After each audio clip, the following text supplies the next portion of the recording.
Oh, it's official. Hi, everyone. I know, I feel like I'm better at harm reduction than I am technology. So don't worry, this is not going to be that painful. All right, harm reduction, woohoo. We changed up the presentation a little bit for today. So this is a brand new hybrid version of 2 presentations from the past. So hopefully it just goes amazingly.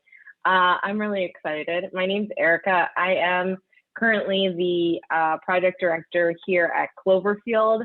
Prior to this, I worked at the Village, which is downtown in Skid Row.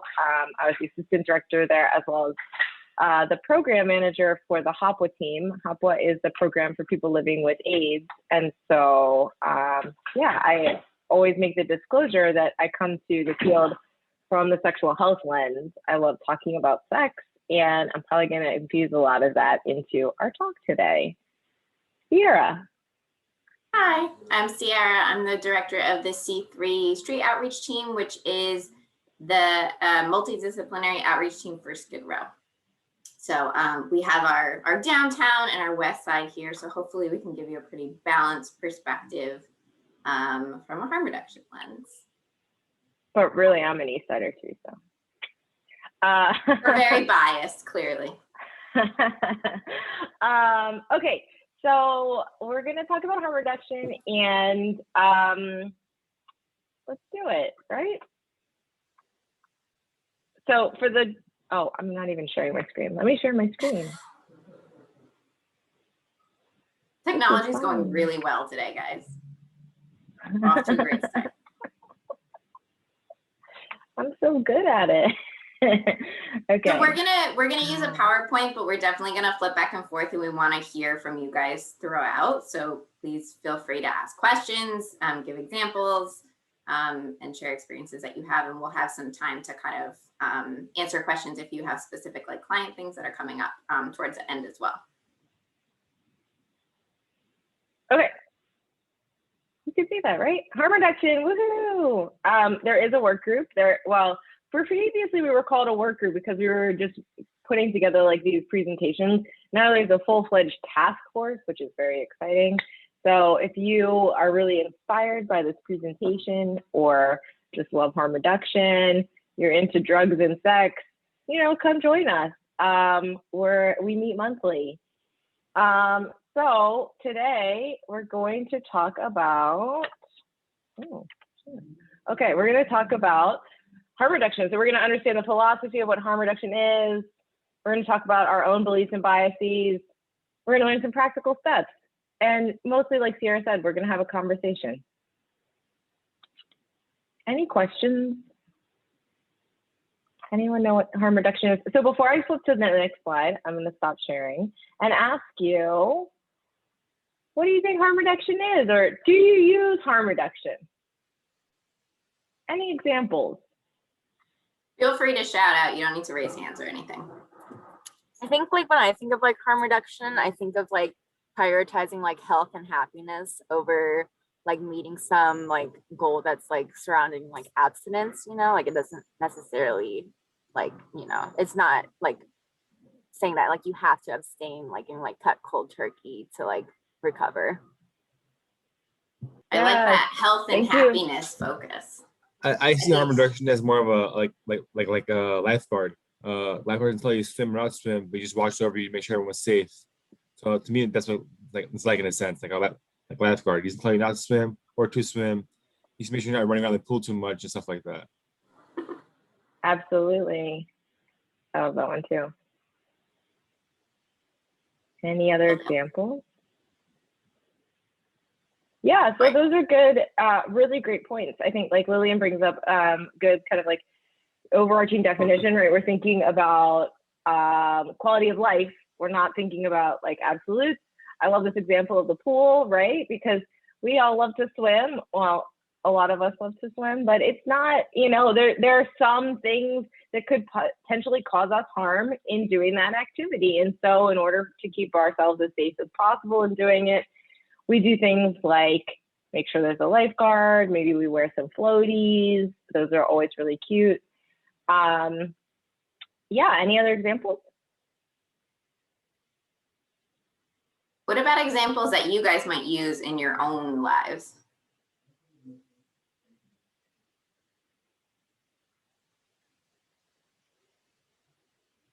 Ciara, do you use any?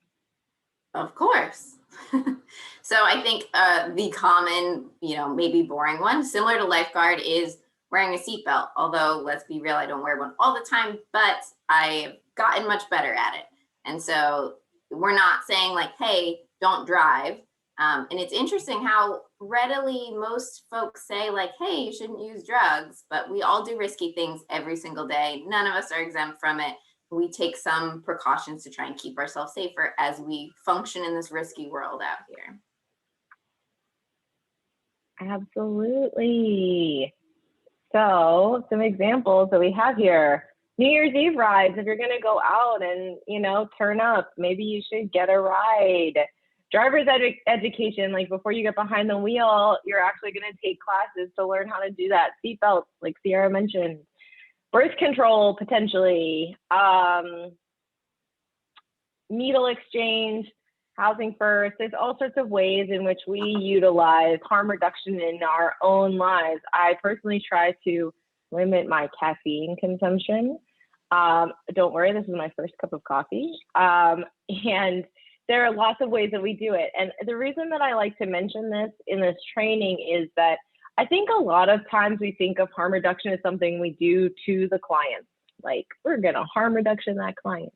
And it's not true, right? It's something that we do in our own lives. It's a practice, it's an idea, it's a belief that we can use and we do utilize within our own lives. And so I think reframing it, kind of intentionally reframing it and calling it out that way is helpful, because then we can start to kind of deconstruct some of the power dynamics that might exist in the relationship we have with the clients, right?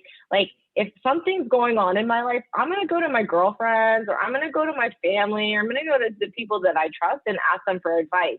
And the advice that they might give me might very well be, and it often is, harm reduction. And so think about it more. I like to think about it more in that sense, especially at work, because it's so easy to get into that role of like, I know better than the client and I'm going to do this to the client.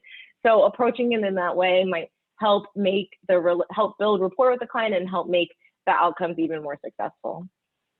Am I missing anything here? And along that vein, I think it's definitely, I think an example that people use of harm reduction a lot is helping somebody to get towards stopping something that's dangerous, which is partially true, but we want to make sure that we aren't making the decisions for clients, right? Like, who are we to say what somebody else should do with their lives? And we really want to make sure that we empower them to make a decision for themselves and that we stand by them no matter what. And so it's very similar to trauma-informed care, where we're respecting someone's experiences because we can never put ourselves in their shoes. And we're giving them option after option after option for them to pick what makes sense for them. So we'll go over some specifics later about some options you could help provide for clients. And we hope you guys will bring your own ideas and bring questions. But, to start with, we're kind of going over the overall philosophy here. Yeah, that's such a good point. Like, so many times, even like in interviews, people will be like, well, what do you do to try to get them to stop drugs? Like, my answer is always like, I don't. That's not the goal is not necessarily stopping or abstinence. It may be if that's what the client chooses and we can help them get there. But our ultimate goal as an agency and our philosophy is to reduce the harm, not necessarily the behavior. It's an awesome point. Okay, let me go back to my PowerPoint.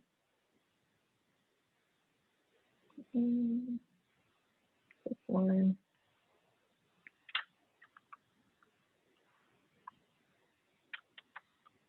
So what is harm reduction? So we have this definition here, but ultimately we really are, like Lillian mentioned, we're aiming to support individuals and communities to reduce the negative consequences associated with activities such as we do in our lives, and offer practical healthcare strategies to keep themselves safe. A lot of times when we talk about harm reduction, we're talking about drugs and sex. but it can be applied to a multitude of areas. It can be applied to mental health. It can be applied to housing. It can be applied to all sorts of things. The concept of harm reduction really kind of started in the 80s with the AIDS epidemic. And so people were thinking like, okay, people are going to use drugs, so how do we make it safer, right? And so it kind of came out, it was born out of drugs and sex. And I think that's what people often think, it's only about drugs now. It is definitely still about drugs and sex, and then all the other activities in our lives that could potentially cause us harm. So, yeah. And so I think, I think Lillian mentioned that the health and happiness, which we really are trying to get at here, of like help restore dignity and choice. And so the underpinning for all of this is giving people options and standing by them no matter what their choices are in that process, and knowing that we are not going to judge them for whatever that is. And that is a tall order for us. I think all of us carry some judgment. None of us are perfect.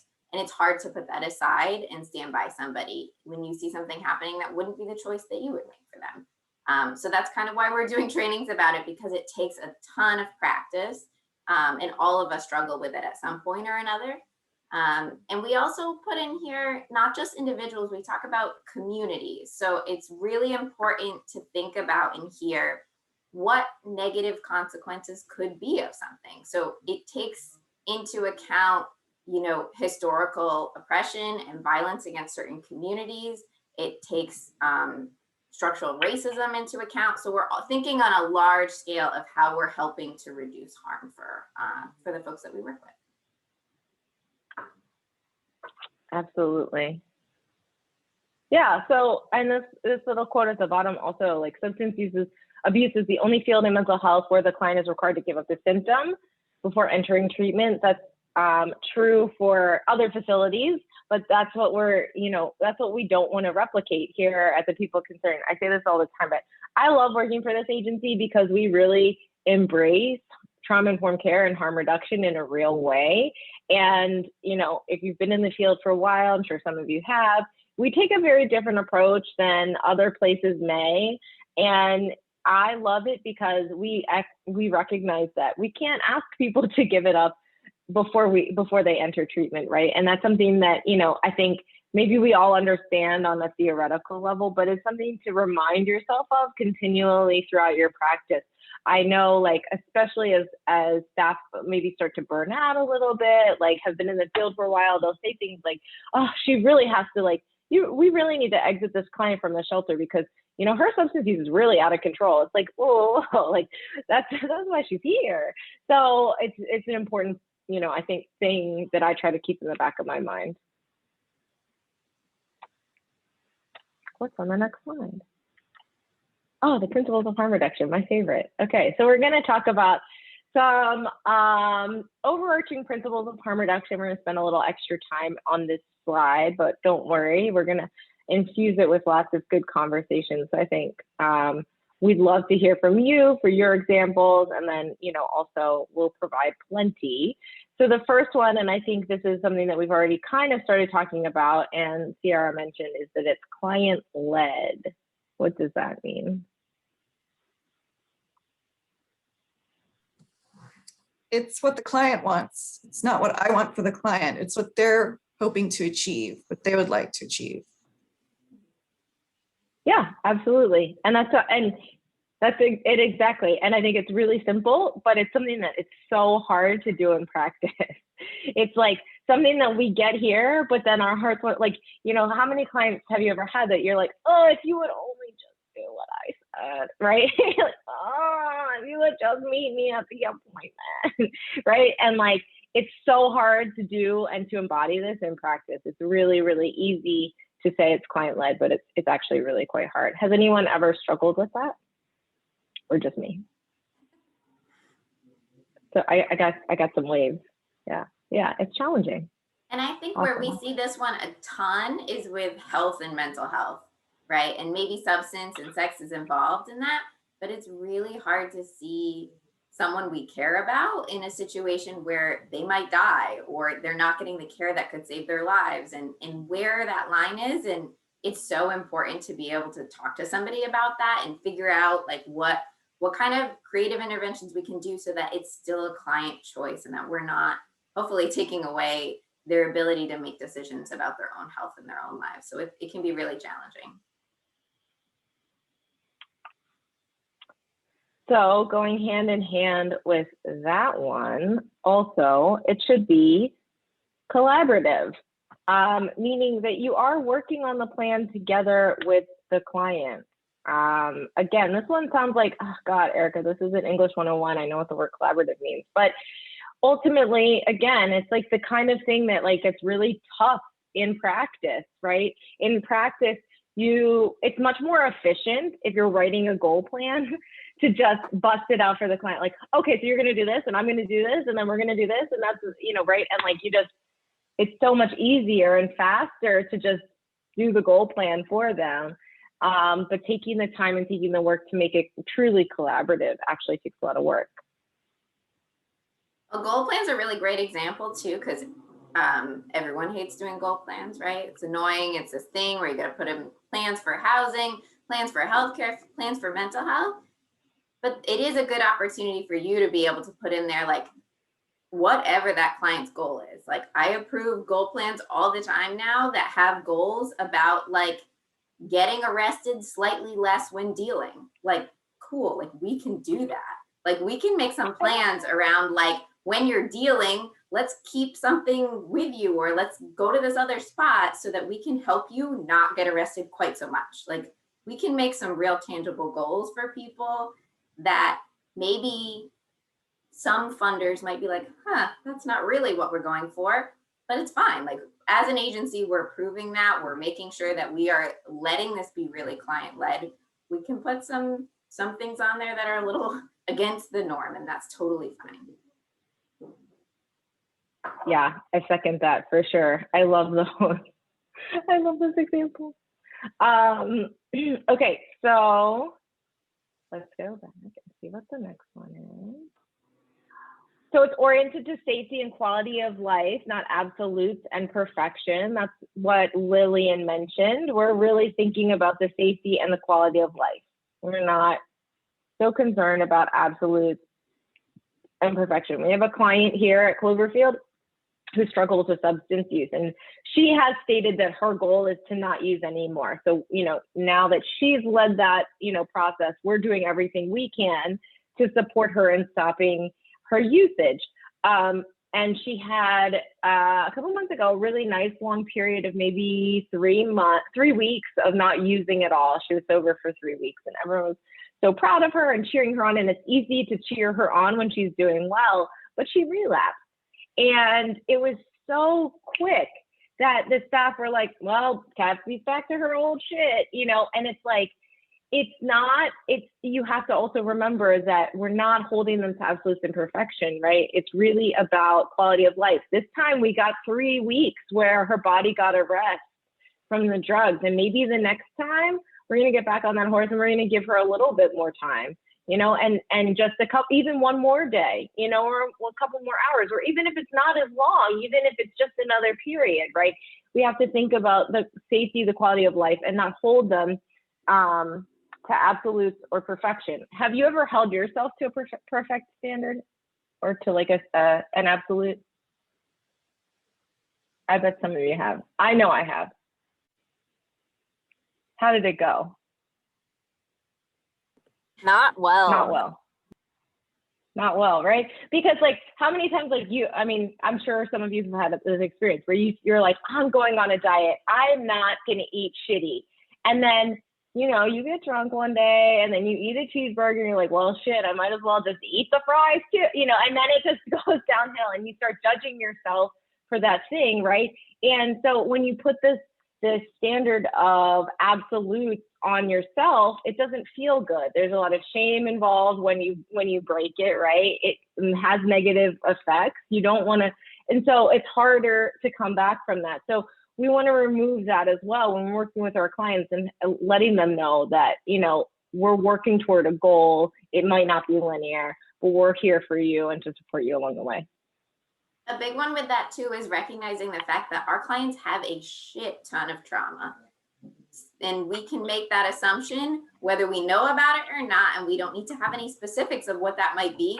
They would not be working with us unless they had a ton of trauma happening. So what might be us beating ourselves up about like, oh, I can't maintain this diet, might be times 1,000 for this client. It might be everyone in their lives telling them they're a piece of shit and they can't stay sober. And for us to be that other voice that's like, you are doing amazing and I'm going to stand by you, and that's totally fine. Whatever you want to do, it really challenges that voice in their head that they've been told their entire lives. So our role is huge at helping repair some of that trauma and keeping our clients alive.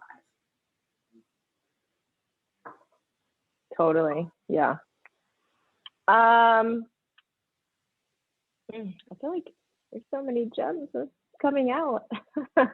Okay.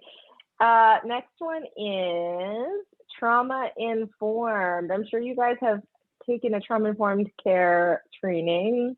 Can someone tell me briefly what does that mean to be trauma informed? I think Ciara queued us up really well with her last comment. I didn't even know that was the next bullet. This is my first time with this presentation. Jump the gun. Sorry, guys. Trauma informed is giving them basically like options instead of just telling them what to do. Absolutely. That's definitely part of it for sure. Thinking about what happened to them instead of what's wrong with them. Yes. Yes. Taking their culture into account when maybe speaking with them, goal plans, maybe food options you want to give them, maybe things of that nature. Yeah. Awesome. And that's a huge one with harm reduction as well that I think sometimes gets missed. Like, I'm giving my client clean needles. Does it really matter? The cultural piece is there. And that's huge with harm reduction about what kind of strategies you're going to offer, what context you're going to take into mind, what belief system somebody might have. Those are huge to kind of always keep in our mind. Yes, you're hanging out Yeah. food on the street, and then someone's like, "Is that chicken?" We're like, "Yeah." He goes, "Oh, I don't eat meat," and he put the food back in the thing in the basket we had it in. So it's like we can't force things on them that they don't want. It's their choice. At that moment, for sure. Yeah. Yeah, for sure. So I think, yeah, so all of these are really good examples and really good points about trauma-informed care. I like to say, for me, that like trauma-informed care and being trauma-informed is understanding, like kind of Ciara said, that our clients and every human has mountains of trauma that affect and shape the way that we think and we make decisions. And that everyone's acting out of their specific set of traumas that you know, and they're acting logically based on the things that have happened to them. And so taking all of those things into account in order to really have an individual approach to the care that we're giving each of the clients. But it sounds like you guys are all experts in trauma-informed care. Is there anything else? You guys already Yeah. have the training in that? So we're just a broken record right now, right? Hey, review is always good. Okay. Next is non-judgmental and non-coercive. I my really like favorite one. talking. It's my favorite one too. Oh my God, we're twins. Okay. What does this mean?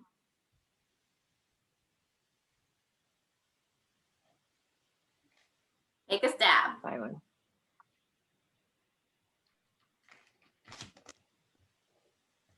Crickets. No one. Mm. You said non-judgmental. Yes. I could barely hear. Basically just coming in with an open mind and understanding that just placing no judgment on nobody and just always have an open mind and a listening ear. Yeah. Listening and so this is such a another huge one. Sorry. No, go ahead. Yeah. Yeah. I think this is another one that you're like, oh God, we know what that means, Erica. But again, this is one that's so hard to do in practice. Like, I can ask you guys, what does it mean to be non-judgmental? And people usually have the right answer, right? But in reality, it's really hard to do this. I think that it's something that we have to be really conscious of and check ourselves constantly. because we all come into the work with bias, and people get allergic a little bit to the word bias even. You have to recognize that there are just some things based on your own shit, right? I talk to my staff about this. What's your own shit that you're bringing to work, and how is that affecting your ability to work effectively with other people? You really have to do a self-assessment to understand where your own judgment is coming from, because you might be thinking, I'm non-judgmental, I don't judge my clients for anything, but then in the back of your mind, this little voice or these little thoughts, or they're just fleeting even, are changing the way in which you're interacting with a person. And it might be for something silly. It might be that, your client has the same shoes as your ex-boyfriend that you hate. I don't know, but there are a lot of ways in which we can be judgmental that we don't mean to be. And so I think this one really isn't about what's happening with that person. It's really about understanding what's going on with ourselves. And also, judgmental doesn't necessarily have to be words. It can be facial expressions and body language as well. So I think it's basically like a checking ourselves at the door before we come in. Yes. Mm-hmm. Even just like avoiding a client, like avoiding the meeting, because you just don't, this is so tough, right? That's like, you're right. It's not just words. It can be a whole bunch of things. And we all signed up for this work. Oh, sorry. We all signed up for this work because we care so much about this population, and we probably have like a really great ability to be empathetic to people. But even that gets tested. You think about anything that could come your way, anything a client could ever say to you, and could you come into that non-judgmentally every single time? It's really hard to do when there's certain things come up, and really having an automatic inside you that checks out of like, ooh, is that my shit? Am I thinking about this client as positive as I can and their choices, no matter what, every single time? Like, very tricky to do. I wanted to add that even like at the end of the session, like it could be important to like self-reflect and think like, oh, did I like support them to the best of my ability, or like what could I do differently next time? Mm-hmm. Absolutely, the constant reflection. And that's also a great thing to bring to your supervisions and talk to your supervisors about as well, like processing through all those things. Absolutely. And then we had non-coercion as the second part of that. Does anybody have any kind of thoughts around non-coercive interactions with clients, or what that means? Maybe trying to convince them to like do what you think is best for them, as opposed to what they really want to do. Absolutely. Has anyone ever tried to coerce any of you into doing anything? Yes. Maybe, yeah. I'm getting some nods. I have plenty of examples, but does anyone want to share? Drinking. I don't like to drink. Sorry. Yeah, that's a good one. Yeah. Thank you for sharing. And when people try to coerce you, how does it go? Well, they just kind of keep on saying like, just do it. Like, it's just a drink, just have one. And then I'm like, no, I don't like it. Yeah. And how does that make you feel? Or like, how does that affect your relationship with them? Just like they're not respecting my feelings. But I also understand them. Like, I understand that's something fun that they like to do, and maybe they think like that's a way that we can connect. But then I think like, okay, there's other ways we can connect. Like, I don't like to drink. I hope you respect that. It also sends a really clear message that they're not listening to you, right? Like that they're still going with their agenda. It's not actually about you, it's about them. And there are tons of examples, and I think all of us have seen some sort of case manager or some sort of staff person working with a client where like it's not really about the client. And you can tell from the interaction, the tone of their voice, the way they're talking, and the way they hold their body, like, who is this really for here? Exactly. I always give the same example in all these trainings, which is that I used to be married, and I also used to be a smoker, and my ex-husband really wanted me to stop smoking. And so he would try to coerce me into not smoking. And it had the opposite effect, because I would just go secret smoke a pack in the alley. And it was like like just like you said, Jasmine, it really damaged our relationship. This, you know, I know that it came from a good place. He was trying to be helpful for me in my life, but it didn't work out. You know, partners are good at these things. Mothers are great at coercion, right? So like, think about how you felt in those coercive relationships, even if it's in this kind of like, you know, way, even if it's in a well-meaning way, and how can you put yourself in the shoes of the client? The other thing that kind of shows is like from Erica's example, she couldn't talk about how she felt about it. She couldn't talk about like, hey, I actually do want this, but I'm struggling with it. Oh, can I have some support with it? She could never ask for help or support because it was a secret, and she knew what her ex-husband wanted from her. So it wasn't an open, like a relationship that was open enough to have any real discussion about it. Same thing with our clients. If they know what we want them to do, they're not going to feel safe coming to us and talk about what they're struggling with. It's hard to be neutral in a conversation and be like, whatever you want to do, we're going to support you.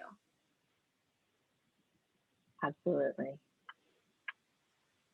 Incremental and flexible is the next one.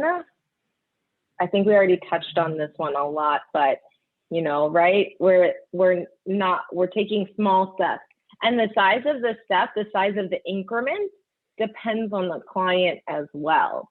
Because some clients are ready for bigger steps, and some clients are just need, you know, really micro steps, and that's okay. And you're going to adjust based on what that particular client needs.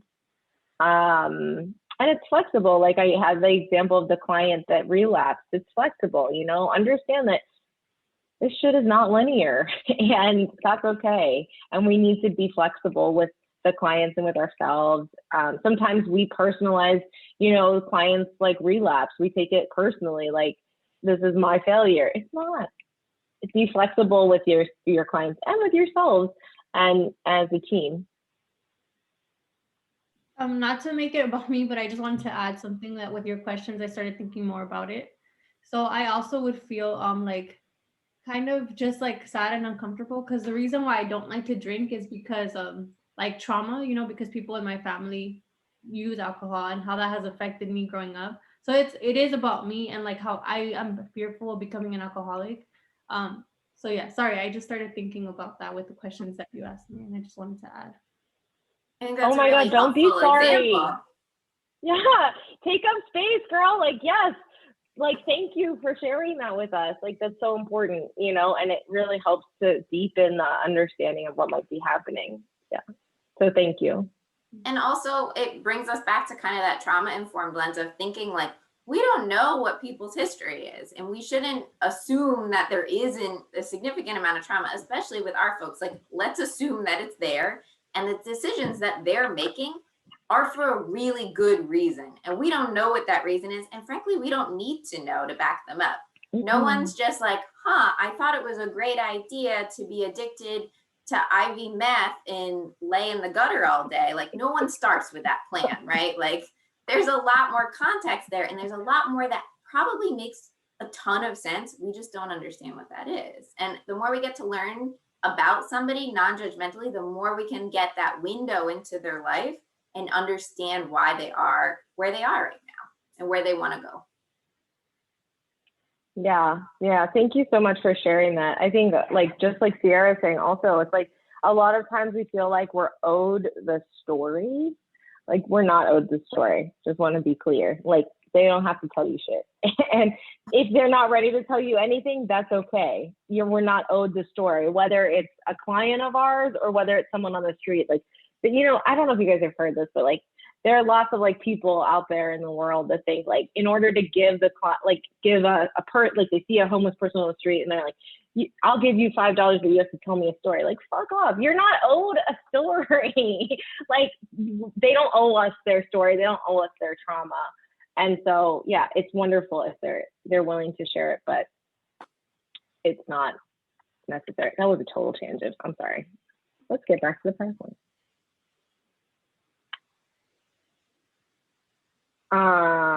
What's next? Encouraging and empowering.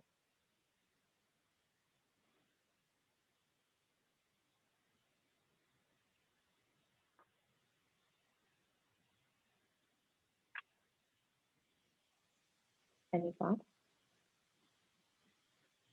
That also seems like one that's like, well, duh. But I think we all, again, see people interact with clients all the time and are certainly not encouraging and empowering. So it's a really important one for us to explicitly put out there that this needs to be a part of our interventions with clients. Celebrating small Yeah, steps. go ahead. Oh, I was just saying celebrating small steps for encouraging. Yes. Yeah. That's a great way to be encouraging. I think also like encouraging and empowering. I always think about the concept of sharing power with the client and not having power over the client. That's something that you probably talked about in your comments with care trading as well, but sharing power with the client. You're making decisions with the client, right? Not over the client. I say sometimes like, you know, I'll see a staff member who's super well-meaning, is here to help, wants to do everything, you know, but it's like almost like they're trying to be like the nice prison guard. They're trying to be the nice, you know, it's like, that's not power with, that's still power over. You're still enforcing this power dynamic, you know, you're just being nice about it, right? True power with, right, empowers the client to be able to make decisions and to be able to be in control of the plan themselves. And a big one of this too is the language we use with people. Like, can the client tell what the right answer to your question is in this situation? Like, is there a right answer? When you're asking someone about their use and how much they're using, is there a like an answer they can tell you're looking for? Because they're gonna go for that one. Our clients have survived trauma. They know how to meet their needs, and they know that service providers want the right answer. We have to set ourselves apart from that and show that there is no right answer. We're okay with anything they're gonna give to us, and we're appreciative and grateful that they felt comfortable sharing it. I always use the example of like, I went to the doctor recently, and like, one of the questions I asked her at the beginning was, you always wear your seatbelt, don't you? And clearly I don't wear my seatbelt, but this is like, what's the right answer? I can't say no. I can't be honest about that. I think most of us lie a little bit when we go to the doctor because they're looking for the right answer to mark down on their chart. They're not looking for you to talk about like, you know, the intricacies of your life and something that's real, right? They're looking for the right answer. I see on intake forms all the time, do you use drugs? Everyone says no to that question, right? No one says yes. Really asking in a way where you're open to any answer takes a lot of rewording and being very careful about how we're talking to clients so that we don't have that power over them. Okay, next. Is respectful of clients' decisions.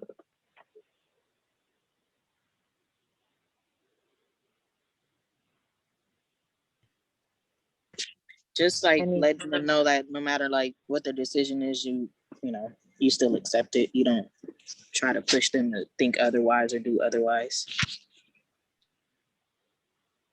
And that you're gonna do whatever it takes to stand by them, you know, no matter what happens. If they end up going to jail, you'll be there when they get out, or you go see them when they're there. Like anything that happens, most of our clients, their family abandoned them, their friends left them. They don't have anyone that gives them that unconditional support, and we could be different than that. Yeah.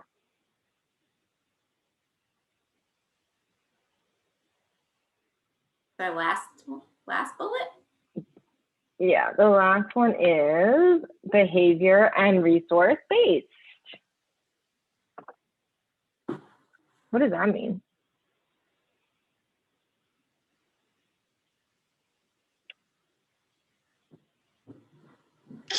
What was it again?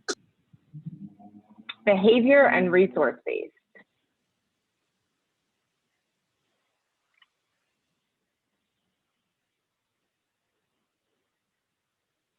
Any thoughts?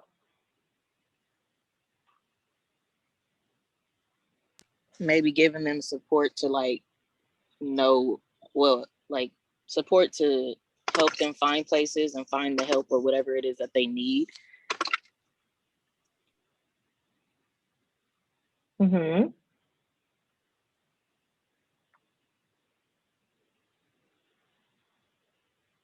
A lot of Yeah, times, absolutely.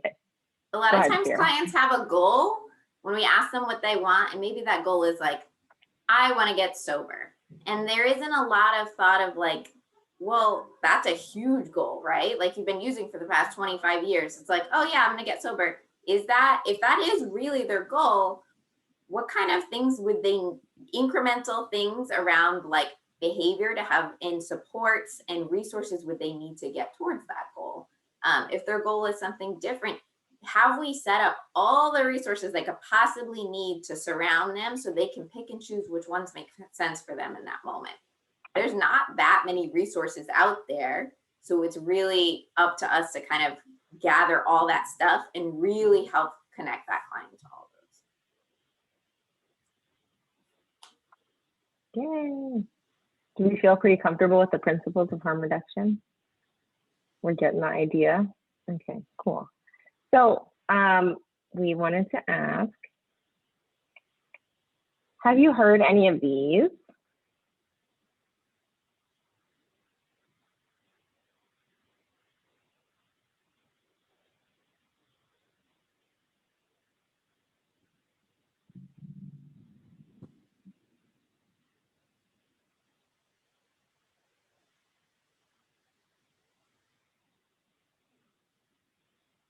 Are there any of I would these that add, seem right. familiar? Yeah, yes. a lot of them.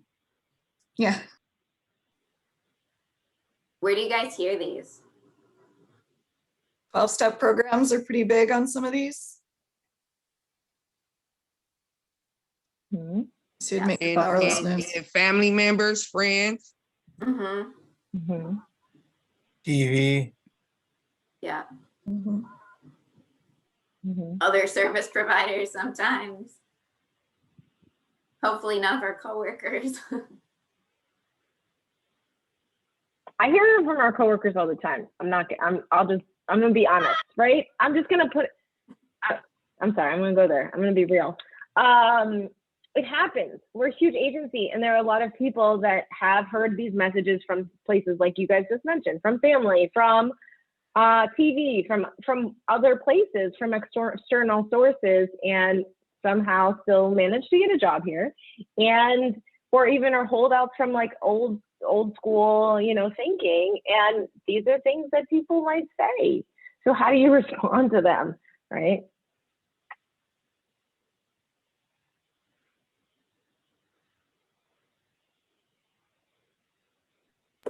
The question is, how do you respond to what's being said if you overhear it? That's what you're saying, or how would you just respond to it? I think, that's kind of, it's a kind of a rhetorical question within this discussion. So, either, yes, sure, you're welcome to answer that question, but I think the question is, have you heard these? Like, where does that come from? And, what's up with these because things? even me, cause I work with children. So, some kids are, they do their own thing sometimes. So, sometimes you don't like to see Bobby walking in the school doors, and you like, here we go again. He's not gonna do nothing but disrupt the whole class, and he doesn't want to learn and things like that. Yeah. Mm-hmm. And a common thing with these is they're really blaming of the person. Like instead of talking about the thing that is causing harm, they're talking about the character of that person. They're saying like, somebody who's using drugs inherently doesn't care about their health care, which is, we know is not a fact. We know that that's not true. It's also taking away clients' ability to make choices for themselves that may make sense.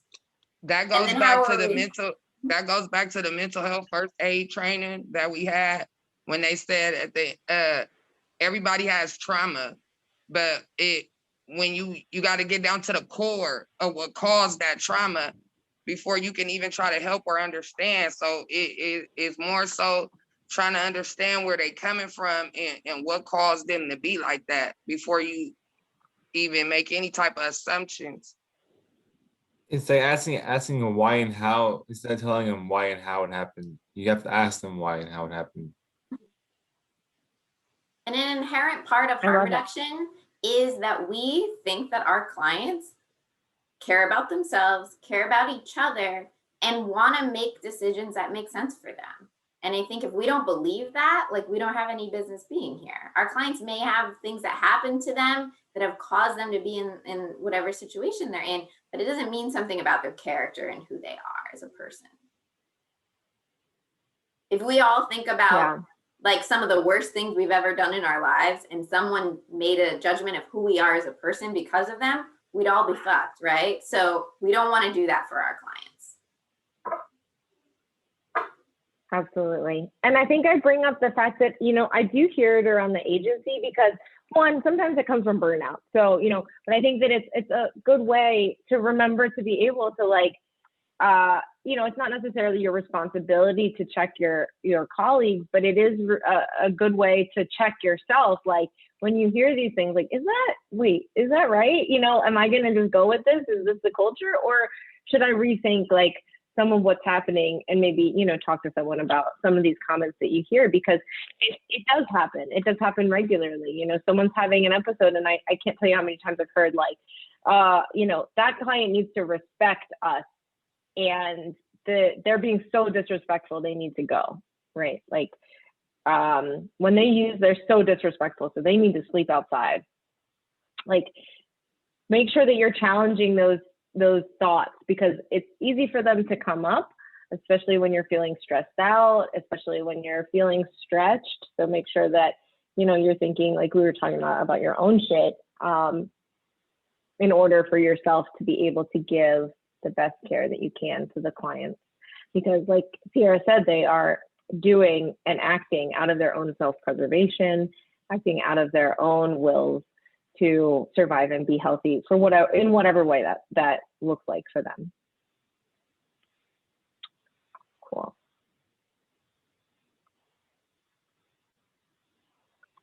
So, what harm reduction is not. So a lot of times when we talk about harm reduction, people get defensive and they say, well, you're being anti-abstinence, or you're enabling, you're approving of drug use, you're minimizing the harms of drugs or sex, or that we're telling people to try and use less. Have you heard any of these? Do you feel like harm reduction is any of these? Is this what harm reduction is? No. No, this is not harm reduction. It's the opposite of it. And there's also a lot of evidence that when people are really actively, say, using, and we show up and have a harm reduction lens where we say, like, hey, that's cool. Like, what are your goals and how can we help you stay safe, and give them all the tools they need and give them unconditional care. Later on the road, people are more likely to be interested in cutting back or quitting their substance use than if we went in and said, this is the dangers of substance use, you should really use less or stop. When they're able to feel supported in whatever their decision is, they're more likely to seek out treatment and support later on.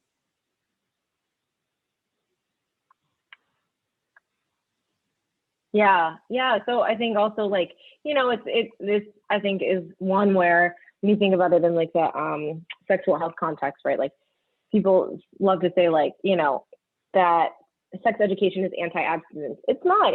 It falls within the spectrum, right? There's a spectrum, and abstinence is on there, and it might be the right choice for some people. It might not be the right choice for a lot of people, but it might be the right choice for some people. We're not saying that abstinence, you know, not drinking or not using or not having sex, that might be the right answer for some people. Absolutely. So harm reduction isn't saying just use less. It's saying, let's talk about what the right solution is for you. It's also not necessarily enabling, you know, again, like, it's not like we're giving condoms so that we're telling kids go out and have sex, right? It's preparing people for things that are going to happen. Just like with all of the other examples we had earlier, you know, wearing a seatbelt isn't saying go out and hit everything that you possibly want and get in a car accident. You know, it's preparing people to minimize harm for something that they're going to do regardless. And you guys may come up against this as, you know, we're a more harm reduction agency and your programs are harm reduction programs. when you interact with other service providers or police or someone else who's like, you shouldn't be doing that because you're causing this to happen. And just like for most of us, you know, I don't know, maybe I'm dating myself, but like grew up in the time of like DARE, where if you smoke weed, you were going to develop a heroin addiction and die in a fiery car crash, doesn't really make a lot of sense. Or, you know, if you have sex once, you get HIV and you get pregnant and you're dead. Like that's how a lot of us were taught early on. And you see how well that worked out. Lying to people doesn't help. And we know these facts. And so we base harm reduction on facts and healthcare information, not on scaring people. Yeah. So we're about an hour in, and the next slide, Ciara, is the first scenario. Should we maybe take a little break? Because I feel like this is a natural, like we went over the overarching ideas, and now we're gonna go into the strategies, or do you wanna go through a little bit longer? Do you guys feel like you need a break? You can be honest.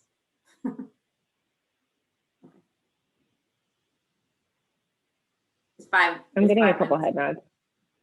Yeah, 5 minutes? Okay, Bathroom 11 break. o'clock. See you here.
And it looks like most folks are back.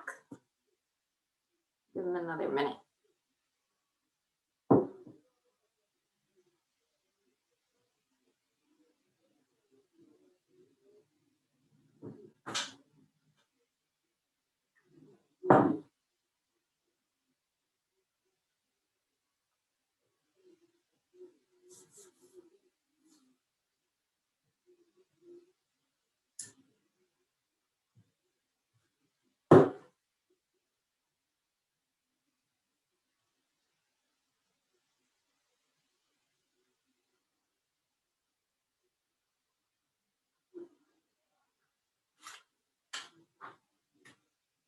All right. Okay. How was your break? Excellent. Awesome.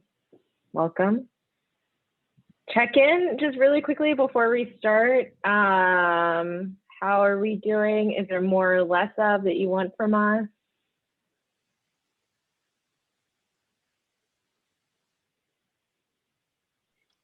I It's guess we're going doing good. fine, Ciara. All right. Any like lingering questions? Because we're going to start moving into like examples and some more concrete things. We're going to really focus around sexual health, sex work, and substance use, because those are the two people feel, I think, least sure about and are asking for more support with. But again, keep in mind that these are the same type of things we're thinking of for all other areas for folks. But definitely we'll be moving more into example land. So if there's any questions you guys have about harm reduction in general, definitely have some space. If anything's lingering from the beginning.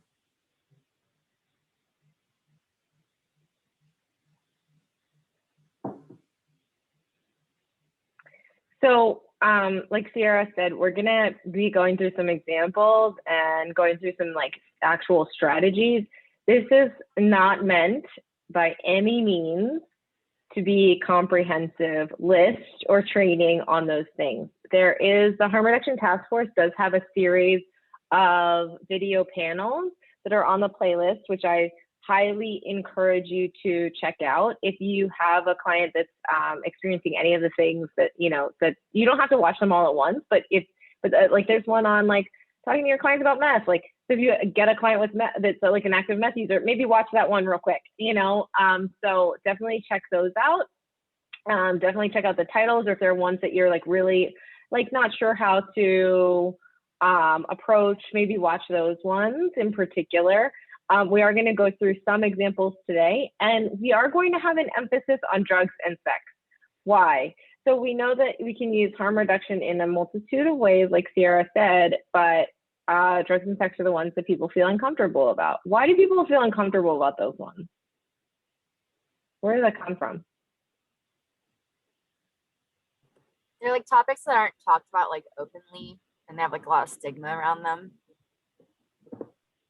Exactly. Yeah, Yeah. absolutely. Exactly. Judgment.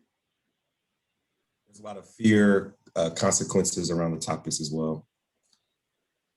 Mm-hmm. There are also topics that people tend to have judgments about people's character, like who they are as a person based on their actions.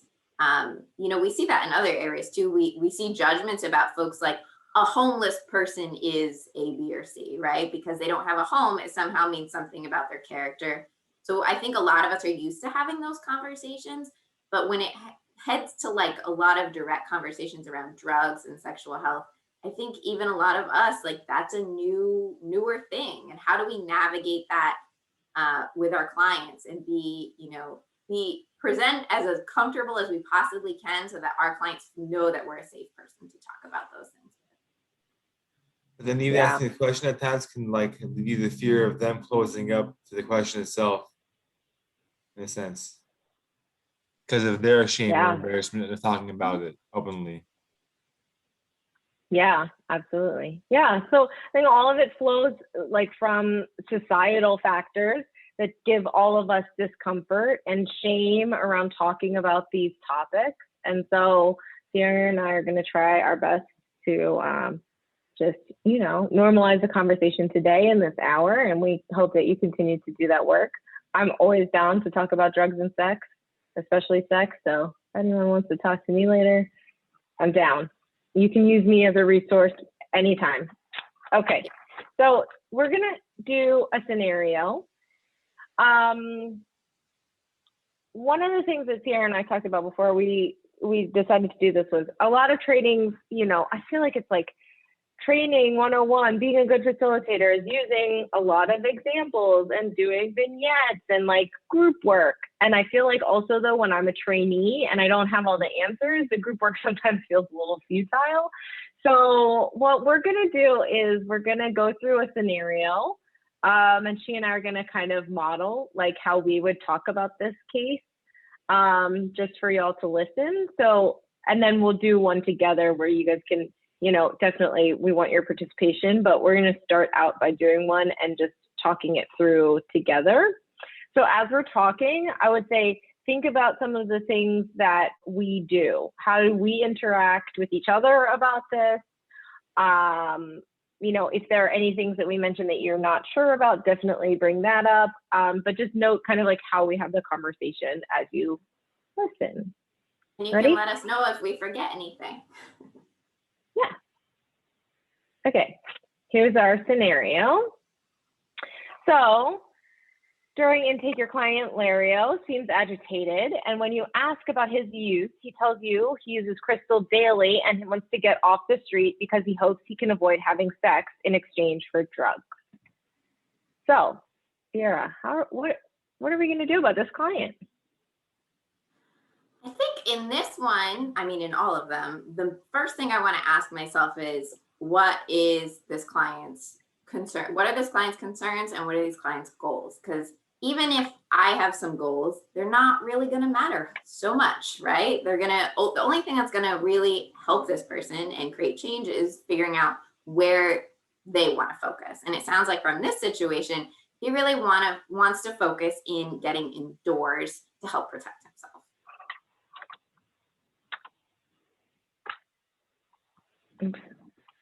I think in that situation, it depends on what setting you're in, right? So I know we didn't really do introductions, but depending on the setting you're in, perhaps you're doing an intake with somebody into shelter, which is awesome. You've already working towards these goals that Lario said were important to him.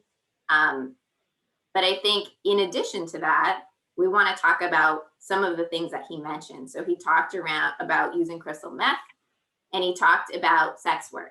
He didn't identify that crystal meth was something that he wanted to make a change with, but he did identify not really wanting to be involved in sex exchange for drugs anymore. So that's also something that should be a light bulb going off for us of like, hey, this is something we could talk about more and ask some questions about to be able to figure out what resources that we could offer him. Absolutely. And so I think if our client is stating that, like Ciara said, that our client is saying that he really is interested in avoiding having sex in exchange for drugs. So I actually also would be curious if he wants to stop doing sex work in general, or if it's just in exchange for drugs. If there might be other alternatives, like does he also engage in sex work for money?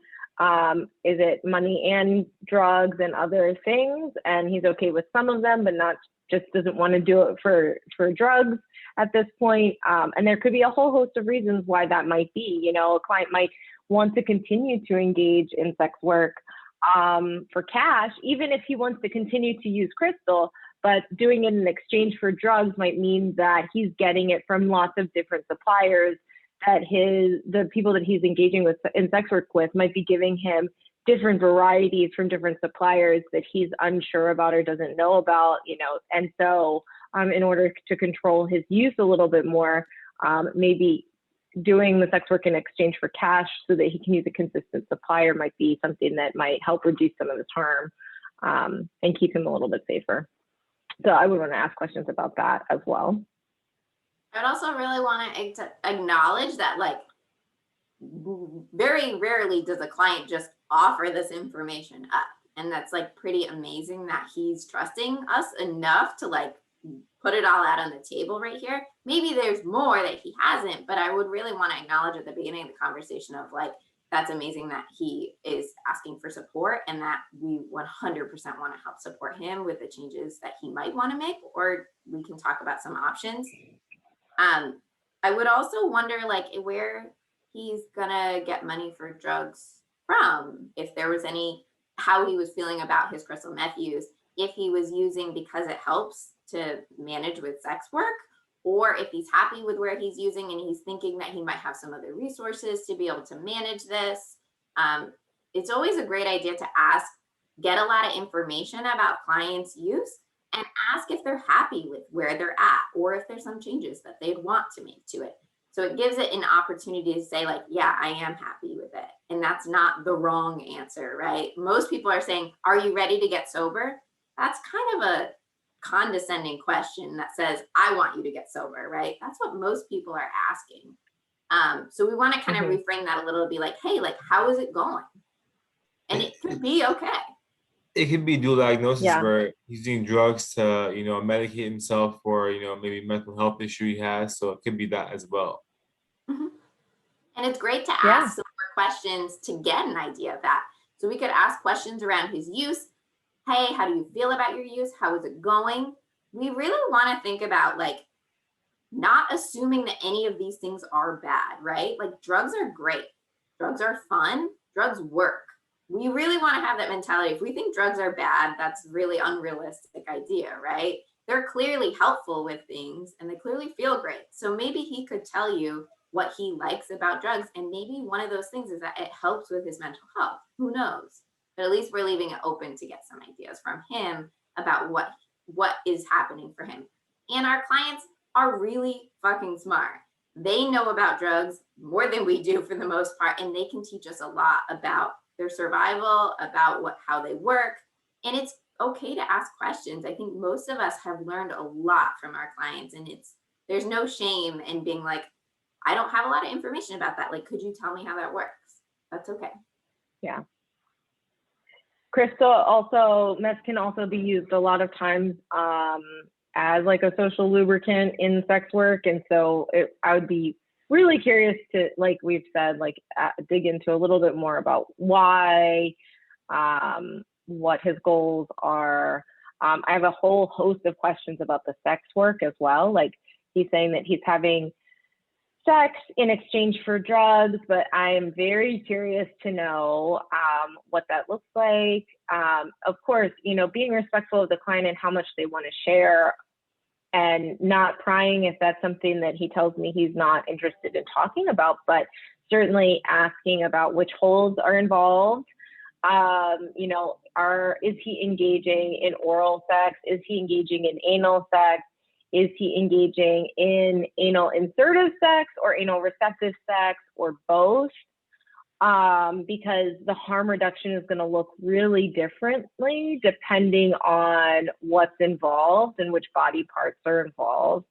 Talking with him also about what his goals are in terms of reducing harm around those behaviors, because the harms that could come from the sex work, there are a multitude of harms that could come from the sex work, right? But figuring out which ones are the ones that are important for him. If he's only having sex with one partner and he knows the STD status of that one partner, then STDs might not be the harm. And that's the one that I think a lot of people jump to. They're like, oh, sex, okay, I'm gonna throw condoms at it. That might not be the answer, right? Maybe he's having a long-term relationship where he's engaging in sex work with one individual, and they have, you know, for all intents a monogamous relationship in that way. Then maybe the harms have to do with psychological things. Maybe it has to do with power dynamics. Maybe it's physical safety. Maybe it's abuse. So there are a lot of different potential harms that could come from a variety of situations, but I want to know a lot more about what harms it is that he specifically wants to address. Now, if it is sexual health related, like STDs, then I'd also want to know about which specific STDs he has concerns about, want to provide him with all of the information that I possibly can about those STDs, you know, discuss things. If HIV is the concern, discuss things like PEP or PrEP, discuss things in addition to condoms, because like I said, a lot of times when sexual health conversations come up, people are like, let's just throw condoms at them. And like, condoms don't work, clearly. Like if they worked, we wouldn't still have an epidemic. And so let's get real about whether or not people are actually using condoms, right? And so let's find some other options maybe that are gonna work a little bit better for reducing harm and preserving health. So it might be HIV, it might not be HIV. Maybe he's living with HIV, he takes his medications daily and he knows that he's now undetectable and can't give HIV to his partner.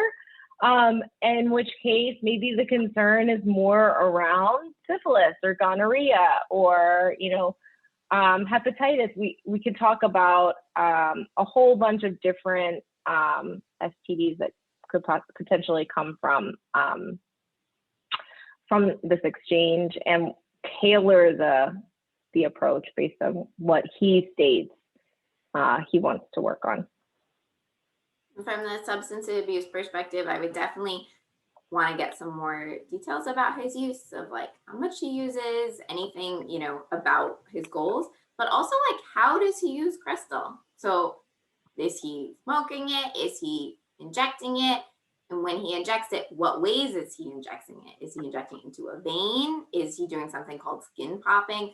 What's kind of happening with him? Because that'll let me know like ding, ding, ding. If he's using needles, we want to make sure we have healthcare on board. Do we have testing? Do we have primary care? Does he have any wounds we need to look at that we can help him with, that kind of stuff?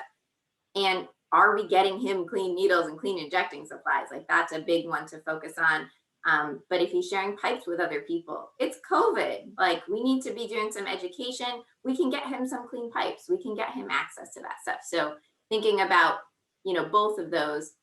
And perhaps he's not interested in what we have kind of to offer, but we want to kind of put out this whole platter of options for people. Like we can do this and this and this and this, and people can be like, I only want this. And that's totally fine. But at least we have a whole variety of things to kind of put out there on the table. So we're going to give you a whole platter here. And I think the other kind of piece that I see in the scenario that maybe we haven't touched on yet is that he wants to get off the street in hopes of avoiding the sex exchange. So is there something in particular about the street, or are there specific harms related to the street? And I would want to assess for that, like, where is the money coming from? Like, are there loan sharks involved? Is there a dangerous situation around where he's getting his drugs? Is there a dangerous situation, like a physically dangerous situation based on the sex work? Like, is he being forced to do sex work? Are there other parties involved? Like when he's doing the sex work, where is he engaging in it? Is he able to protect himself? Is he doing it in a consistent place?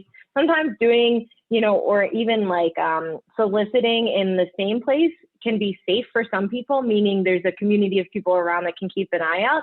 But sometimes doing it in the same place can be more dangerous because it means that, you know, police are more aware of that as an area where he might be criminalized more. So really taking a really individual approach to better understand like the piece about the street, like what specifically are the harms that potentially could be coming up for that particular individual, because it can be very counterintuitive. You know, for one client, it might be like, start changing up the location. For another client, it could be like, do it in the same place, because the harms might potentially could be completely opposite. So really taking the time to better understand the street piece. I know we're throwing a ton of information at you and we're going to break it down a little bit, but a main thing here is some of the stuff you might be like, I don't know what the hell they're talking about. I don't know about that resource. I don't know what that means. I don't know about math. I don't really know how it works. Some of it, you know, definitely like you can feel free to look some stuff up that you don't know about, but asking questions is always a good way to get information, because we don't want to make assumptions. It is not one size fits all. one person's experience with sex work is not someone else's experience, and same thing for substance, things like that. It's okay to come off like a complete nerd and not know what you're talking about. At least that's a real person. That person's going to respect you for saying like, hey, could you tell me more about that? Because I don't know that much about it. It's okay to do that. So let's pause on the scenario. Yeah, we'll take, like, I think we gave a lot of good potential options. We'll take a pause and open it up for you guys. What did you hear? Do you have any questions for us? Let's go. Let's break it down. Is there anything that we brought up that you're like, what?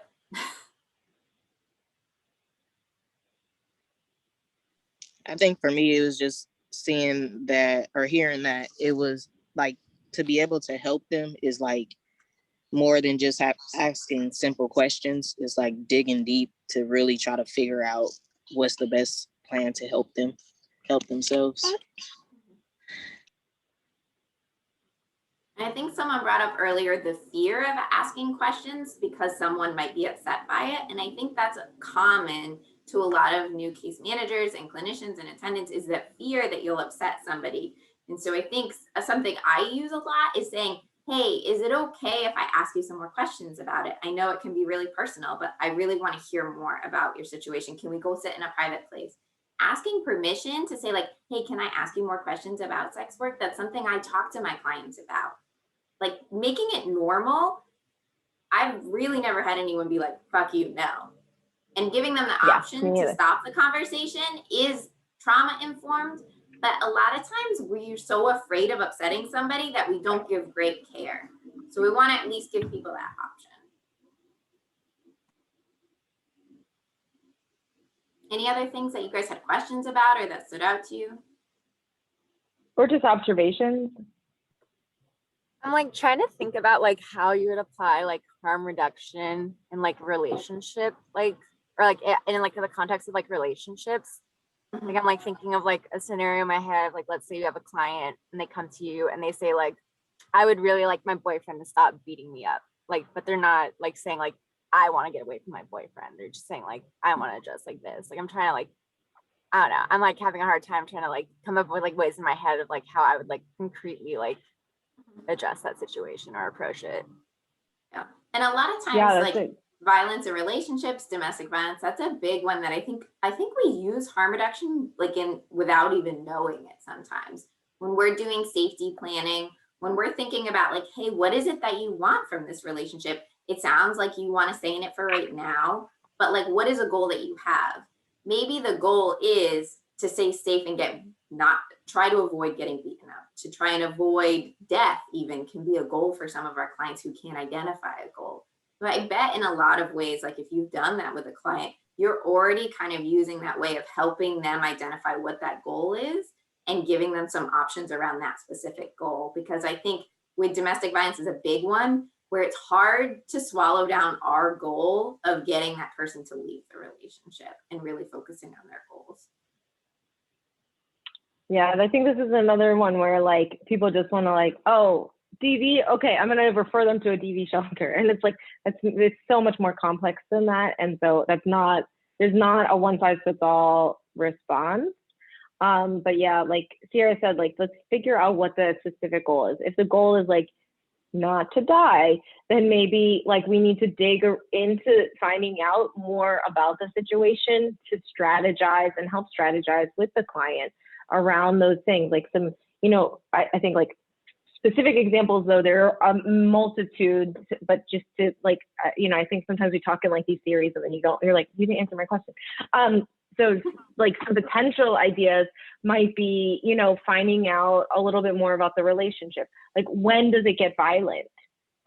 Is it violent when the partner is using substances? Is it violent when the partner is drinking? Is it violent in the mornings because the client's, the boyfriend's like grouchy in the mornings? Is it violent when the boyfriend gets triggered by seeing a dog? Is it, figure out what the, when is it violent? And so being able to find strategies for the client to maybe avoid situations like that, or is it like, he demands to see her when she's when he's drinking. Well, then in that case, maybe they're meeting in places where it's not possible, you know, and she's strategically like saying that she's meeting up with him at certain times, or figuring out ways, other, you know, engagements that might tie her up at those, you know, if it's every Wednesday because he goes to his meeting with his case manager and gets, you know, really triggered.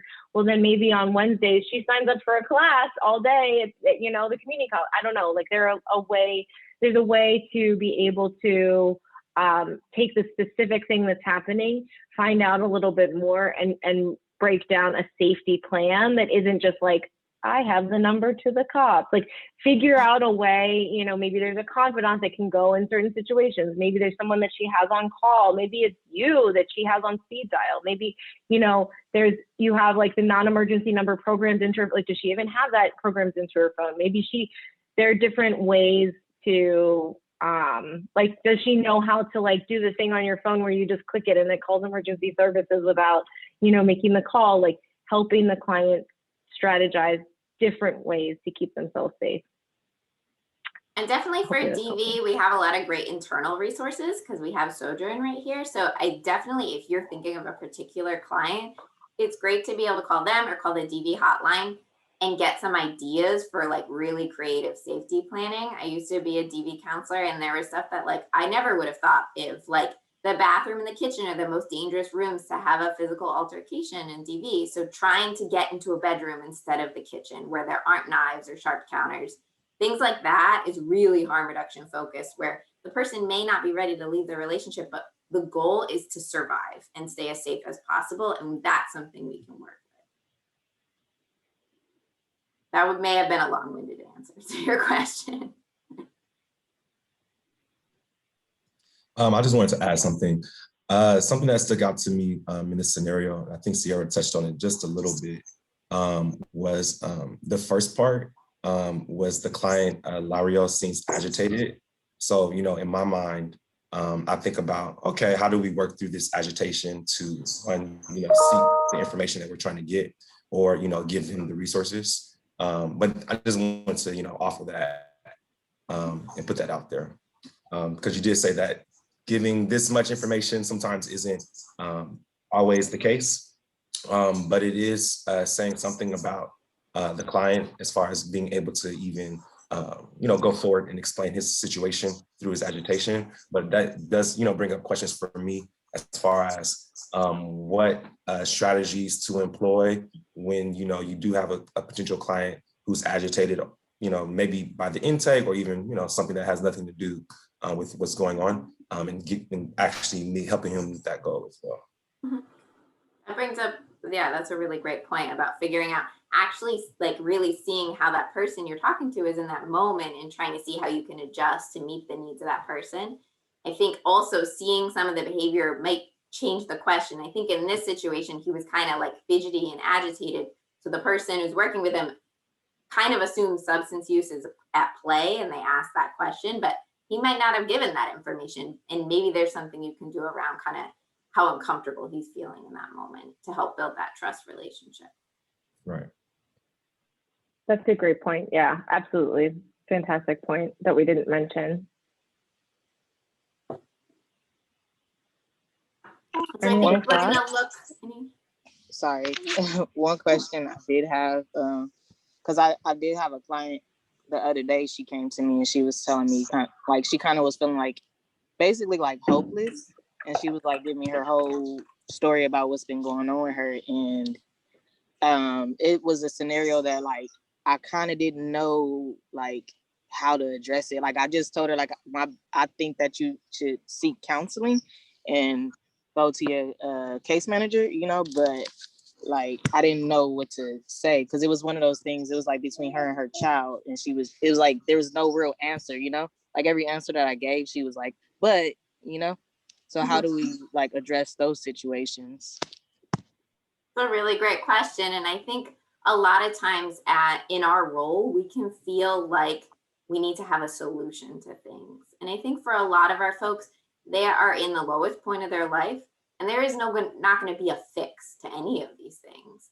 And a lot of these options we're offering people is around like healthcare and safety, but it's not going to really solve the larger issues in their life. And that's okay. Like, we don't have to have a fix, nor is it helpful to really have a fix. Because if someone tells you, like, everyone in my family died and my life shit, and you're like, well, maybe you could do this, I think I'd punch them in the face, right? Like, you don't want to have someone who's like, I can fix your problems. You want somebody who can be like, damn, that fucking sucks. I'm so sorry. Can you tell me more about it? Like, being that listening ear is that first step. And maybe when you listen, some questions will come up where she can say, I'm stuck with this, or you get a red flag of like, ooh, maybe I should offer this resource, or maybe there's some safety and healthcare stuff that I could offer something, but it's not a solution for that person. And that's okay. You know, you don't need to give advice, right? Like, we're not giving advice to people, we're offering stuff. We're not saying what we think they should do, because that's only up to them. But we can definitely go into some specifics about, you know, potential like situations where you're not sure what resources to offer for harm reduction. I don't know if other people have thoughts around that situation or it feels relatable to them. Sometimes you just want I think someone. there's Sometimes you just want to vent and talk to someone about their issues. They don't really want advice at the end of the day. They just want to vent their issues out and let someone hear them and kind of go, you know what? I understand. I feel you. You know, kind of that sense. Yeah. I think that's the. Sorry. Go ahead. No, I was just going to say, I think those are really good points. I think also just keeping in perspective, I mean, we're talking about like things that we're going to do or work with the clients on, presenting them with options. And then, you know, when they choose an option, helping them to think through, you know, operationalizing those options. But at the end of the day, we also have to keep in mind that like, I'm just in this client's life for this little itty bitty amount, right? And like this, where the client is in this moment and where they've gotten to this place in their life has happened over years and years and years and years and years. And there's lots and lots and lots of trauma and layers of trauma.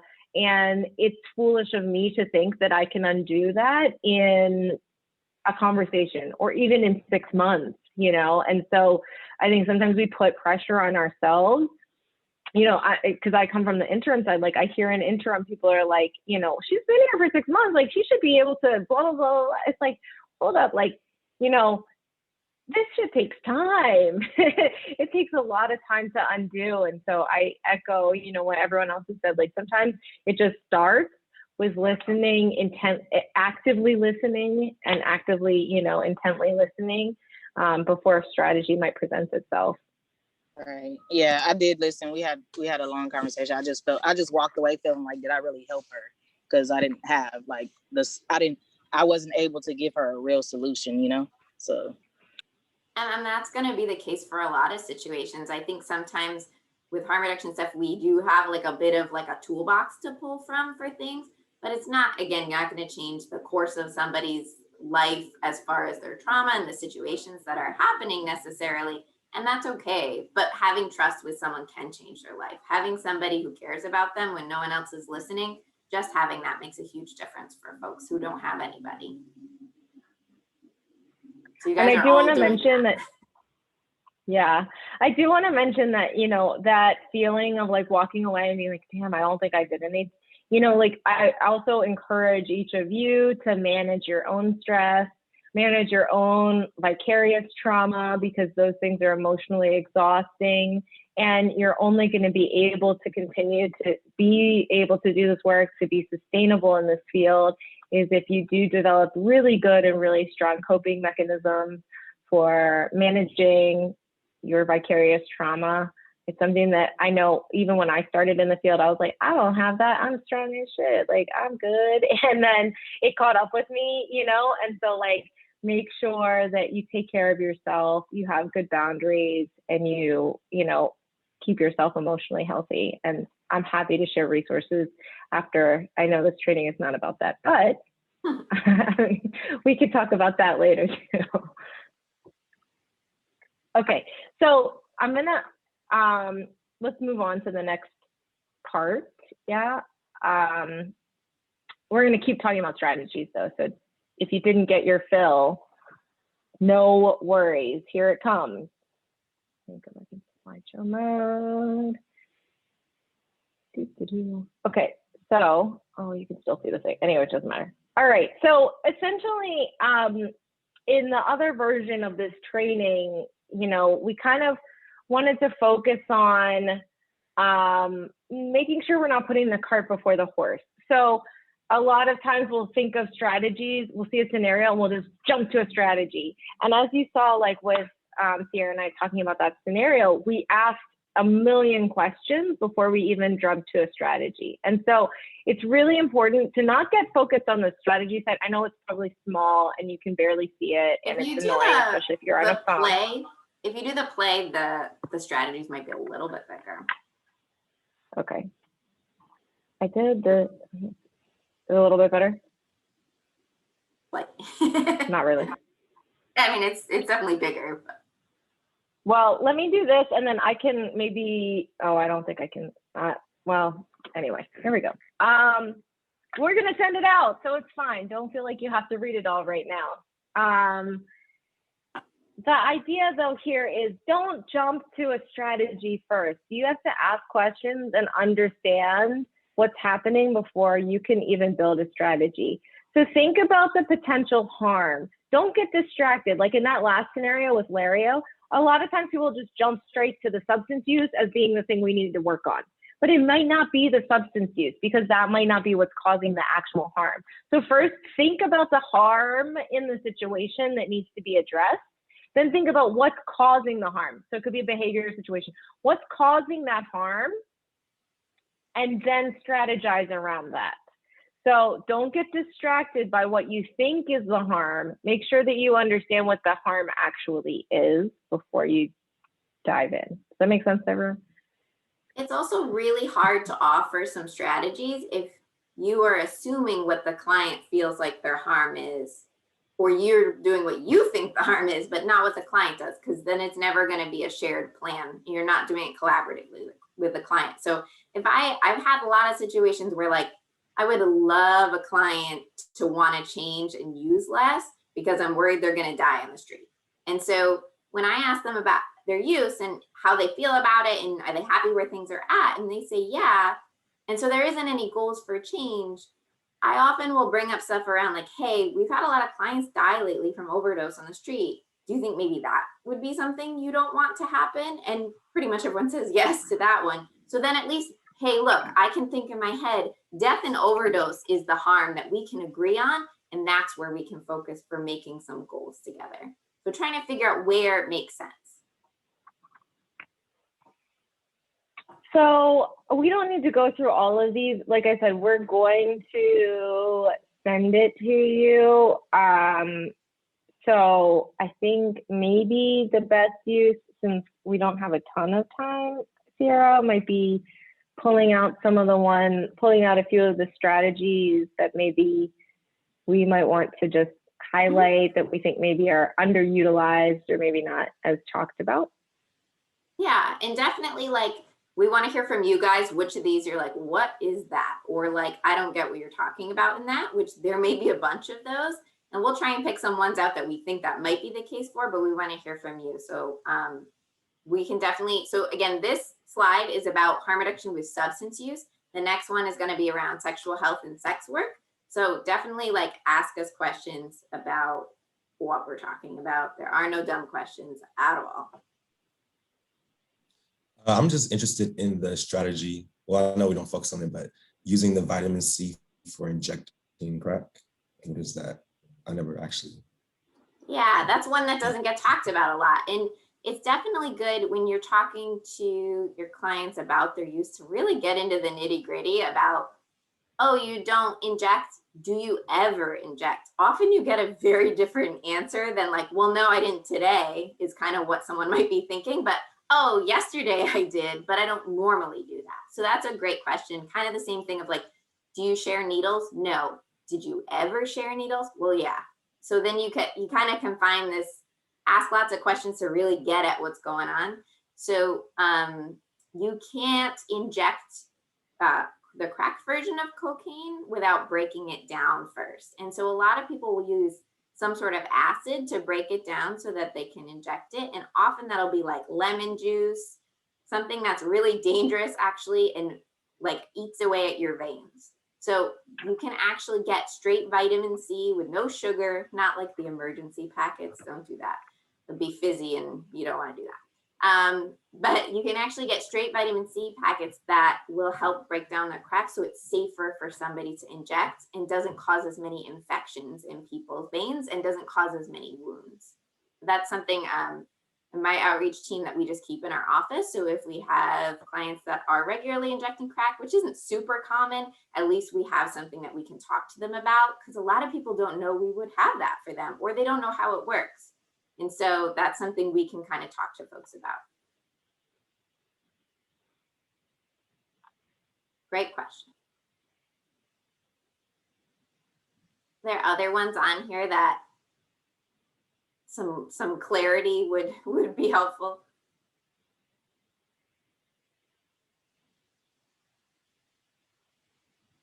You might notice on here that there's a lot of things that kind of contradict each other. And that's okay, because that's, again, like client choice, right? So maybe we could talk to someone about using less at a time to avoid overdoses, but maybe that's not going to work for them. So then maybe we talk about using one drug, waiting an hour before they use a second one, or we kind of have a bunch of different things on here to be able to offer ideas. Has everybody here gone through the Narcan training already? Some? No. Okay. Yes. So make sure you guys sign up for that. That's monthly, and that's harm reduction is obviously a bunch of different things. Narcan is something that is a super, super important form of harm reduction. Does anyone want to say what Narcan is for those who may not know? So Narcan is like to help them come off if they're on a drug overdose, you stick it in their nose after you do like the chest thing in the nose to help them come out of the drug overdose. Okay, thank you. And do you guys know what drugs it works for? Is Opioids? Yeah. Opioids, it's an opioid block. Yes. So that is something we should all be carrying and all be using and all be passing out to our clients and their family and their friends and getting as much as we can out there. That's a really easy, life-saving one. What is a buddy system? taking drugs with a friend. How does that work? Or do you guys have ideas about how that might work for folks? It's like you take your drugs while your sober friend watches, and then like when you're all right, like then they take their drugs and you watch them, kind of, or something along that. Or if someone overdoses, they call 911. I used to have a client who was hospitalized with me, and he had been using IV heroin since he was 12 years old with his mom out on the street. And he was really, really sick because he had an infection from it. And he wouldn't stay in the hospital because he was afraid that his mom would die in the street without him, because they had a buddy system to keep each other alive. And he and his mom used to go into the men's and women's bathroom at businesses, at like a Dunkin' Donuts or something. And they would both use at the same time, and they would knock. And they would wait to hear the knock from the other one. And if they didn't hear the knock, they would run and go get help and get someone to unlock the door to save the other's life. And they did this since he was a little kid. And so they had this plan that had kept both of them alive over and over and over again. Our clients have these skills. I wouldn't have ever thought of that, but they already had. So it's great to ask your clients about what they've used to keep themselves alive this far, because they're going to have probably more ideas than we will, and then we can help share that information with other people.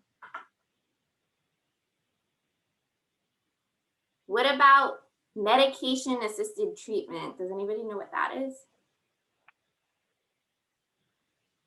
You said medication what? Assisted treatment, or MAT. It's like methadone or Suboxone, like things that like help like curb cravings. Mm-hmm. Yeah, so Suboxone and methadone help with cravings if you use opiates. They also prevent you from overdosing and dying. So they're kind of magical like that. And then Vivitrol is the other one, which you can use for opiates, but usually it helps with alcohol cravings. It's also safe to keep drinking while you use it. It just helps people drink quite not as much. So it definitely helps with the health impacts. So when we're working with folks, these are things we want to keep in our tool belt of offering people. It's people are not going to know how to get connected to these resources on their own. And all of our clients are eligible for Suboxone, Methadone, or Vivitrol, and we can help connect those folks. So figuring out systems with people and reaching out to each other. I'm available if you ever get stuck with somebody and you need some help. We definitely are connecting, and my team, we connect people to this while they're living on the street. And we can actually connect someone to Suboxone within 25 minutes of meeting them. So there's some great options to help people. And they don't have to want to get sober. That's not the goal, right? The goal is to keep somebody alive.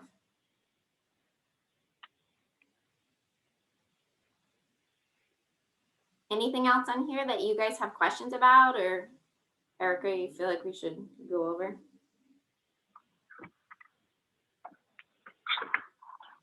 I mean, I love all of them. I want to talk about all of them, but I feel like for the sake of time, we don't necessarily have time. But I think one of the things that I would point out is, you know, we get pretty intense. It's like it goes deep. It's not just like, oh, you use drugs, here's some clean needles. It's like, okay, where are you storing your needles? Do you have a kit? Where do you get clean needles when you need them? Who are you sharing with? Like, what's right? So you gotta get into the weeds a little bit in order to really do great harm reduction. And then, you know, and ask those questions that you're asking. We don't want to make any assumptions. Yeah, and also like make sure that you're also like I would say, well, I think it's a little bit different depending on the team, but I think in interim, for example, we really need to work as a team. And so all people on the team really need to be bought into these concepts. So like, if you have a teammate that's like a case manager that's like working on one of these things, like trying to work on, you know, I don't know, any number of harm reduction techniques that the client has identified and you know about it, I think like being supportive of those things is really important. So even if maybe you're not responsible for this, being supportive and understanding these things is just as important because it takes us the whole team to be able to really support the client. Tisha, I see your hand is raised. Yeah, I have a question. So when it comes to the like Narcan, if you see that they're in a drug overdose, but you don't know what kind of drug they took, even if it's like not a opioid or something, can you still administer the Narcan or no? Yes. I love this question. Yes. Yeah. So it's going to work if it is the appropriate drug, and if it isn't the appropriate drug, it's not going to hurt them. So yeah, absolutely.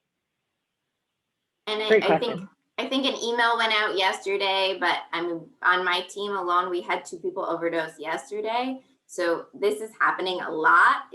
Please carry your Narcan with you. You never know. It's always when you're like, I'm going to go grab lunch, that you walk by someone who doesn't look like they're breathing and you end up needing it. So please carry it with you and get it out to your clients as much as you can. It's basically, if you're not having an opioid overdose, it's water, totally fine. When in doubt, you can just use it. Yeah. Yeah, and I, just to to reiterate, yes, it is happening. We had one at Cloverfield a few months ago. We had one at the Village maybe 6 months ago. So it happens in the programs for sure. All right, I'm going to go to the next one. Sexual health. Sex. Woo-hoo, my favorite thing. As you take a look at this, I'm going to go ahead and ask if you guys know about PrEP and PEP. I see some heads. What's PrEP? Anyone? Isn't PrEP when you take it so you don't get HIV? Yeah. So PrEP is a drug.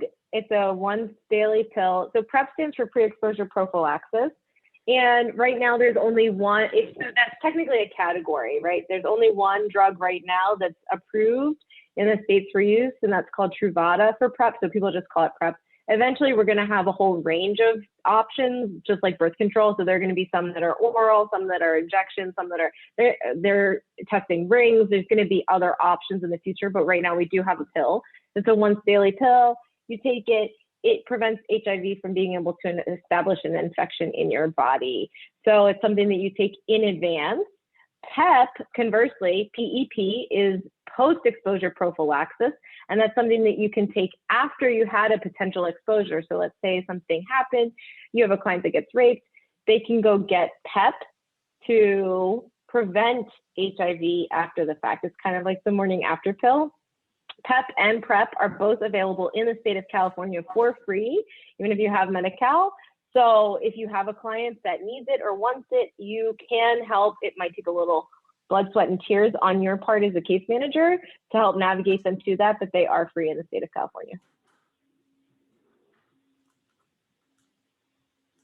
I got one of these for you, Erica, if you want to talk about. Ooh, what is that? Does anyone know? Anyone know what that is? FC2 is? I have a special place in my heart for those, by the way. In a former life, and the reason that I like talking about sex a lot is because I worked in sexual health for most of my career, actually. And I was actually part of the team that brought those FC2s to Ethiopia for distribution. I have a very special place in my heart for them. Anyone ever heard of that? Anyone? No. It's Go ahead. It's an internal condom. Sometimes referred to as a female condom, hence the FC, female condom. But I don't like the term female because, fuck gender. Fuck the binary anyway, right? So like it's an internal condom. It's a condom that you can insert inside of a vagina or inside of an anus. And it kind of looks like a big sock. Like when you pull it out, it kind of looks like a sock. And then there's a ring inside of it, like a plastic ring, almost like a birth control ring. And so you squeeze the ring and then you slip the ring into the hole, whether it's the anus or the vagina. And then when it's inside, that ring will expand inside of there to kind of keep it in place. And then like the kind of like end of the sock, stays on the outside and then actually provides even more protection than a traditional condom in that like it provides some extra barrier around the area as well. So skin barrier around the area, not just. We should have stuck a picture up there. This wasn't enough for you here. So yeah, it's the FC2 is really cool. The internal condoms are cool. A lot of the complaints, if you have any clients that are like, I tried it was so loud. Yeah, the FC1, the original one, was very loud. It like made a squeaky noise. But now the FC2 is much better. It does. So if they're like, I don't want to use it, it's too loud, say, this is the new one. It doesn't make that sound anymore. They're also not latex, which is cool. So if you're someone with a latex allergy, they can use external condoms. And the other really cool thing is that you can insert it and leave it in for like 6 hours. So if you are, about to go out for the night, you're gonna have a wild night, you can put it in, you can hang out in there, and you're ready to go, right? Like the issue of like, where do you store a condom? Or like, I don't know where to keep it on my body. Just put it in. Like, it's a really cool one. The other thing is that I like obviously love these. It like forms, because it's not latex, it forms actually to the walls of the hole that it's in. So it actually creates a lot more comfort. And like, so the complaint that like, oh, the condom is squishing my dick. Like it actually like the internal condom like actually forms to the walls because it is heat sensitive. So it actually provides like, removes that barrier. So if you have a client that like maybe has an unequal power dynamic and the, male partner is like, I don't want to wear a condom because it's too constrictive, this might be a good option because it's not going to squeeze your dick. And it gives the power to the person who is receiving. So whether that's so this can be used by male identified or female identified people. And it's a really great tool because they don't have to count and ask someone else to do it. They can have that control themselves. And some they're couples like to available. use it as foreplay. Yeah, some couples actually like to use it as foreplay, like the insertion. It can be like something that you can incorporate into foreplay as well. So it's a good That was thing a great one. if your programs don't have them, you could ask them to order them. You can order them off the website. They are more expensive than male condoms, but they are something we can all afford in our budget. And you can actually get a prescription for them. Any others on here? I think one of the ones that I think I get a lot of question about is sex work as well. A lot of these things on here are kind of specific to sex work, so we put them all together. So those are things people might have some more questions about on here. I mentioned earlier about like location. You know, typically when we talk about sex work, we talk about like being street-based, venue-based.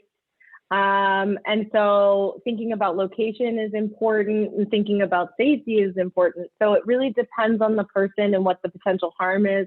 Obviously, incarceration is a potential harm. And so sometimes being mobile and moving around helps you evade incarceration.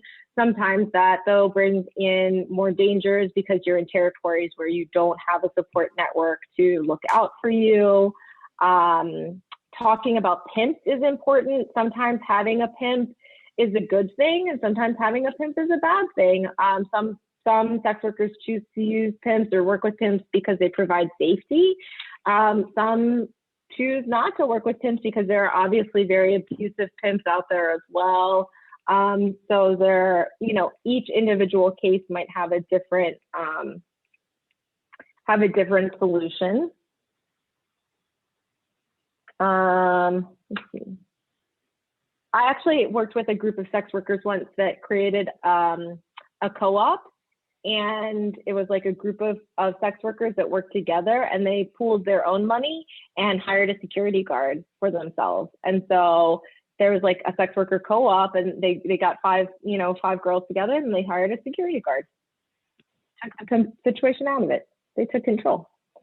And on the last slide, we have some resources, and there are some, we just picked a couple random ones, but if there's something else that you're looking for, as in like, hey, my client's involved in sex work, they want some community, I don't know if that's available. Like, there are things like that available to people, so we can definitely help connect you to stuff if you're not able to find something on your own. Any STD questions? I love those. No, nothing. Oh, well, actually, while we have, we're out of time, right? I'll just make my really quick last ditch effort sex talk pitch is a couple of things. One, I really try, and I know Ciara also does this with other aspects as well, is try not to use the word risky. A lot of times people say like risky sex, and what they mean when they say risky sex is they mean condom-less anal sex, or they mean anal sex. And so labeling someone's type of sex as risky is really damaging. It can be very stigmatizing, and it can also, you know, damage rapport or trust that you have with a client. So I try really not to use the word risk or risky to label what's happening. Use descriptive words like condomless. You know, people also will say, conversely, like safe, are you having safe sex? Well, what the fuck does that mean? Like, I'm not having safe sex, I'm having bomb sex. Like, so ask your client about like what specifically they're doing, what the practices are. Are they using condoms as a method for preventing STDs, or is there a different method, right? We have PrEP, which is considered a biomedical intervention. It's not a physical barrier. There are other ways to reduce your harms or potential harms caused, you know, relative to STDs. And you don't have to use terms like safe, because safe is so ambiguous. Like, what does that mean? Yes, I have safe sex because I locked the door. Like, it doesn't mean anything, right? And so getting into the nitty gritty and asking those questions is really important. Make sure that you're not using those ambiguous terms. A lot of times we like to use them, and people in the field use them because it's easier to say safe sex than it is to say condomless anal. And, you know, that has to do with like our discomfort, but make sure that you're really getting in there if you want to be able to really create a strategy that's going to work best for your client. Okay, we're out of time officially. Yep. I think we had some more scenarios, but I'm just going to throw this up because I love it.